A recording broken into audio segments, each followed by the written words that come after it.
Karthik Deepa serial மே 6 இன்னைக்கான எபிசோடுக்கான ஒரு promo தாங்க இந்த வீடியோவில் நம்ம இன்றைக்கி பார்க்க போகிறோம். எபிசோடை ஸ்டார்ட் பண்ணுறதுக்கு முன்னாடி இந்த வீடியோவை மறக்காமல் லைக் பண்ணிக்கோங்க.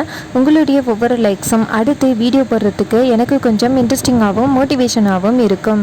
எபிசோடு எப்படி ஸ்டார்ட் ஆகுதுன்னா, நம்ம ரம்யாவை காமிக்கிறாங்க. ரம்யா வந்துட்டு அவங்களுடைய ஃபோட்டோவை பார்த்துக்கிட்டு உட்காந்துருக்காங்க அவங்க ஆஃபீஸில். இன்னொரு பக்கம் கார்த்தி அதே கம்பெனிக்கு வராரு. ரம்யா தான் அந்த கம்பெனியில் ஒரு பெரிய ஹெட்டுன்னு நம்ம கார்த்திக்கு தெரியாது. காலையில் தான் நம்ம கார்த்தி தண்ணி குடத்தை தூக்கிட்டு வர சொல்லி ரம்யாவை செமையாக இன்சல்ட் பண்ணார். ஆனால் நம்ம கார்த்திக்கு தெரியாது அதே கம்பெனிக்கு தான் நம்ம வேலை பார்க்க போகிறோம் அப்படின்னு. கார்த்தி அந்த கம்பெனிக்கு வராரு. வந்துட்டு நேராக மேனேஜரை பார்த்து இது மாதிரி எனக்கு இங்கே வேலை அலாட் பண்ணியிருக்காங்க, நான் வேலை பார்க்க வந்திருக்கேன் அப்படின்னு சொல்ல, அப்போ மேனேஜர் சொல்கிறாரு, ஓ நீ தானா அது, அந்த ஆனந்த் அனுப்பின ஆள், சரிப்பா உனக்காக தான் மேடம் வெயிட் பண்ணிக்கிட்டு இருக்காங்க அப்படின்னு சொல்ல, கார்த்தியும் சரி அப்படின்னு சொல்கிறாரு. அப்போ மேனேஜர் சொல்கிறாரு கார்த்திக்கிட்ட, ஒரு நிமிஷம் இங்கேயே வெயிட் பண்ணு, நான் போய் மேடத்துக்கிட்ட பார்க்கலாமா அப்படின்னு பர்மிஷன் வாங்கிட்டேன், அதுக்கப்புறம் உன்னைய உள்ளார கூட்டிகிட்டு போகிறேன் அப்படின்னு. கார்த்தியும் சரி அப்படின்னு சொல்லிட்டு வெளியில் வெயிட் பண்ணுறாரு. அதுக்கப்புறம் மேனேஜர் நேராக போயிட்டு ரம்யா கிட்ட, மேடம் இது மாதிரி ஆனந்த் ஒரு பையனை அனுப்புகிறேன்னு சொல்லியிருந்தாருல்ல, அந்த பையன் வந்திருக்கான் அப்படின்னு.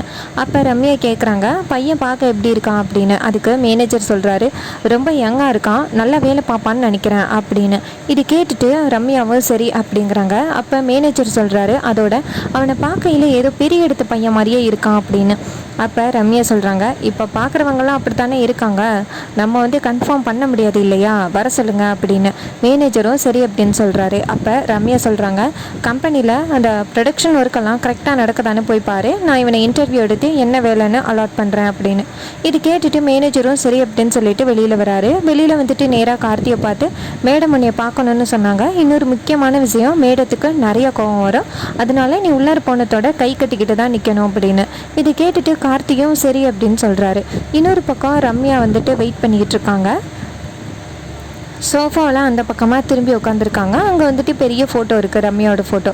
நம்ம கார்த்தி அந்த கதவை திறக்கிறாரு. அப்போ மேடம் அப்படின்னு சொல்லிட்டு அந்த ஃபோட்டோவை பார்க்குறாரு. பார்த்ததோட நம்ம கார்த்தி செம்ம ஷாக் ஆகி எஸ்கேப் ஆகுறதுக்கு கதவை சாத்த போகிறாரு. அப்போ நம்ம ரம்யாவுக்கு எக்ஸ்கியூஸ் மீ மேடம் அப்படின்னு காதில் விழுந்ததோட எஸ் அப்படின்னு சொல்லிட்டு திரும்புகிறாங்க. திரும்பி பார்த்தா கார்த்தி நிற்கிறத பார்த்துட்டு செம்ம ஷாக் ஆகுறாங்க. அப்போ நம்ம கார்த்தி மாட்டிக்கிட்டமே, இனிமேல் உள்ளார தானே ஆகணும் அப்படின்னு சொல்லிட்டு உள்ளார வராரு. அப்போ ரம்யா கேட்குறாங்க, நீ எதுக்கு இங்கே வந்த, தேடி என்னை தண்ணி தூக்க வைக்கிறதுக்காக வந்திருக்கியா அப்படின்னு. அதுக்கு கார்த்தி சொல்கிறாரு, அப்படியெல்லாம் இல்லை மேடம் அப்படின்னு. அப்போ ரம்யா கேட்குறாங்க, அப்புறம் எதுக்கு நீ இங்கே வந்திருக்க அப்படின்னு. அதுக்கு கார்த்தி சொல்கிறாரு, நான் தான் மேடம் ஆனந்த் அனுப்பின ஆள் அப்படின்னு. இது கேட்டதோட ரம்யா செமையாக சிரிக்கிறாங்க. சிரிச்சுக்கிட்டே சோஃபாவில் உட்காடுறாங்க. அப்போ நம்ம கார்த்தி கேட்குறாரு, ஏன் மேடம் சிரிக்கிறீங்க அப்படின்னு. அப்போ ரம்யா சொல்கிறாங்க, எவ்வளோ பெரிய இன்சல்ட் பண்ண காலையிலே என்னைகிட்ட, இப்போ என்கிட்டே வேலை தேடி வந்திருக்கா, உனக்கு வெக்கமா இல்லையா அப்படின்னு. அப்போ கார்த்தி சொல்கிறாரு, மேடம் இங்கே வேலை கொடுத்தீங்கன்னா நான் பொழைச்சிட்டு போவேன் அப்படின்னு. அதுக்கு ரம்யா சொல்கிறாங்க, நீ இவ்வளோ பண்ணி உனக்கு நான் வேலை கொடுப்பேன்னு நினைக்கிறியா அப்படின்னு.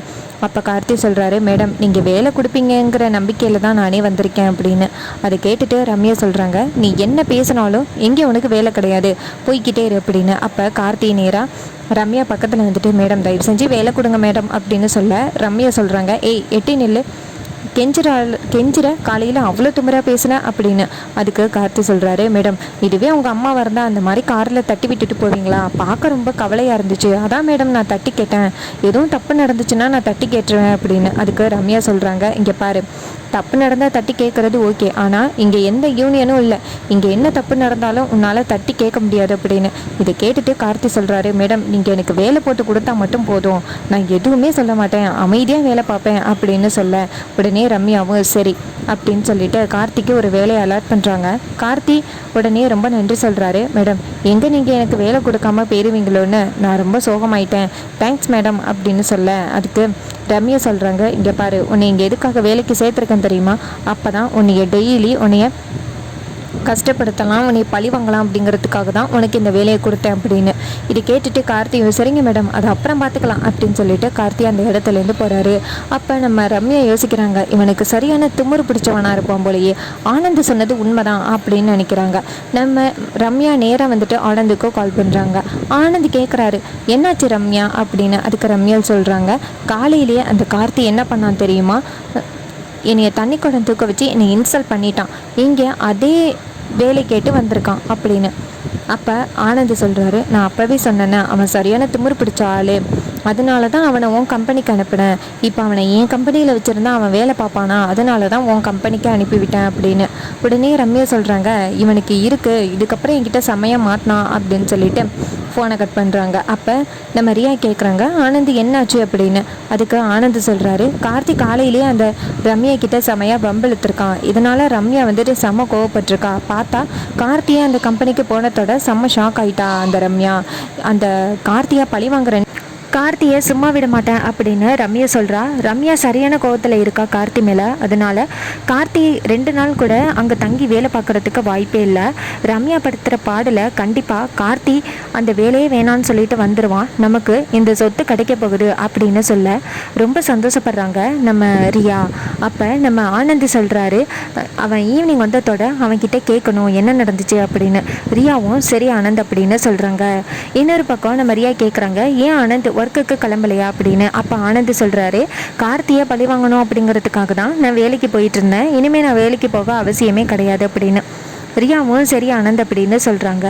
இன்னொரு பக்கம் நம்ம கார்த்தி வேலையை முடிச்சுட்டு வீட்டுக்கு கிளம்புறாரு.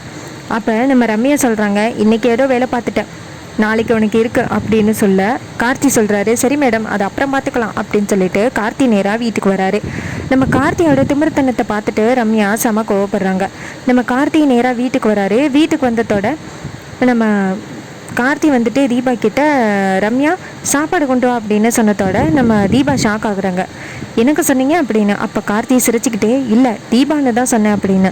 அப்போ நம்ம தீபா கேட்குறாங்க, நீங்கள் வந்துட்டு ரம்யானை தான் சொன்னீங்க, எனக்கு தெரியாது அப்படின்னு சொல்லிட்டு கோவத்தில் போகிறாங்க. அப்போ நம்ம அபிராமி கேட்குறாங்க, கார்த்தி என்னாச்சுப்பா அப்படின்னு. அப்போ கார்த்தி சொல்கிறாரு, இல்லைம்மா அங்கே ஒர்க் பண்ணிகிட்டு இருந்தேன்னா அதில் ஒரு பேர் டக்குன்னு ரம்யான்னு வந்துருச்சு, அதுக்கு தீபா கோவப்படுறாங்க அப்படின்னு. அப்போ அபிராமி சிரிக்கிறாங்க. அது அப்போ பொசிசிவ்னஸ் அப்படின்னு சொல்லிட்டு சிரிச்சுக்கிட்டே போகிறாங்க. நம்ம கார்த்தி நேராக மாடிக்கு போயிட்டு தீபா கிட்ட, ஏன் தீபா இப்படி கோவப்படுற அப்படின்னு கேட்க, அதுக்கு தீபா சொல்கிறாங்க, என் கண்ணு முன்னாடியே இன்னொருத்தியோட பேரை கூப்பிட்றீங்கல்ல, அதான் எனக்கு கோவம் வந்துட்டு அப்படின்னு. அப்போ கார்த்தி சொல்கிறாரு, சரி சரி இதுக்கப்புறம் நான் அந்த மாதிரி பேரே கூப்பிட மாட்டேன், கோவப்படாது அப்படின்னு. அதுக்கப்புறமா நம்ம தீபா சொல்கிறாங்க, சரி அங்கே ஒர்க்குக்கு போயிருந்தீங்களே அந்த ரம்யா எப்படி இருந்தாங்க அப்படின்னு.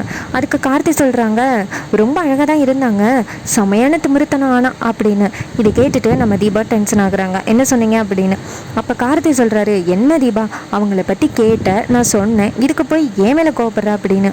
அதுக்கு தீபா சொல்கிறாங்க, இல்லை இல்லை நான் கோவமெல்லாம் படலை அப்படின்னு. அப்போ நம்ம கார்த்தி கேட்குறாரு, சரி எனக்கு பசிக்குது, சாப்பாடு சாப்பிட்லாமா அப்படின்னு. அப்போ தீபா சொல்கிறாங்க, அங்கே தான் இருக்குல்ல போய் போட்டு சாப்பிடுங்க அப்படின்னு. நம்ம தீபா கோச்சிக்கிட்டு படுக்கிறாங்க. அப்போ நம்ம கார்த்தி சிரிக்கிறாரு. இன்னொரு பக்கம் நம்ம கார்த்திக்கு நேராக அந்த ரம்யா கால் பண்ணுறாங்க. அப்போ நம்ம தீபா டக்குன்னு கிளம்பி, யார் சார் அது அப்படின்னு கேட்க, அப்போ கார்த்தி சொல்கிறாரு, மேடம் தான் கால் பண்ணுறாங்க, நீ எதுவும் பேசாத அப்படின்னு. உடனே நம்ம தீபாவும் கோவப்படுறாங்க. நம்ம கார்த்தி நேராக ரம்யா கிட்ட, சொல்லுங்கள் மேடம் அப்படின்னு சொல்ல, அதுக்கு ரம்யா சொல்கிறாங்க, நாளைக்கு 6 மணிக்கெல்லாம் ஷிஃப்ட்டு வந்துரு அப்படின்னு சொல்ல, கார்த்தியும் ஓகே மேடம் அப்படின்னு சொல்கிறாங்க.